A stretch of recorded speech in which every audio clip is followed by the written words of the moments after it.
អានេះយើងរៀនធ្វើជាមិត្តល្អដើម្បីជួយមិត្តភ័ក្តិយើងអីដែលកើតទុករឿងនេះរឿងនោះតាមផ្លូវចិត្តជួបប្រទេសឧបសគ្គមុខរបររស់ទទួលទានក្តីរឿងកូនរឿងចៅរឿងភរិយាស្វាមីអីហ្នឹងយើងកុំបោះបង់មិត្តភ័ក្តិចោលនឹងឯងកុំចិត្តតែមើលឃើញពេលសុខពេលសប្បាយពេលមានពេលបាននោះដល់ពេលក្រពេលខ្វះពេលខាតយើងរត់ចោលគ្នាអាហ្នឹងគឺយើងមិនមែនមិត្តល្អទេមិត្តល្អគឺជួយគ្នានៅពេលក្រពេលអត់នឹងឯងចឹងនឹងឯងមានពាក្យថាវេលាយប់បាត់បង់រស្មីនៃព្រះអាទិត្យអស់ទៅ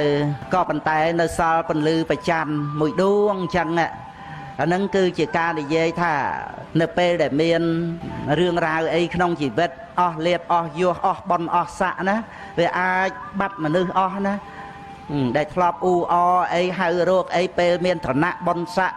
មានលៀបមានយោះហ្នឹងក៏ប៉ុន្តែអ្នកដែលនៅជាមួយនឹងឯងគឺជាមិត្តល្អរបស់យើងអ្នកដែលនៅជាមួយយើងនៅពេលដែលយើងអស់បុណ្យអស់ស័ក្តិឬក៏អស់លៀបឬក៏មានទុក្ខដោយប្រការណាហ្នឹងនឹងឯងអត់មានអីឲ្យគេទេប៉ុន្តែអ្នកដែលព្រមនៅជាមួយយើងហ្នឹងគឺមិត្តល្អនៅជាមួយហ្នឹងគឺបានន័យថានៅជួយជាកម្លាំងចិត្ត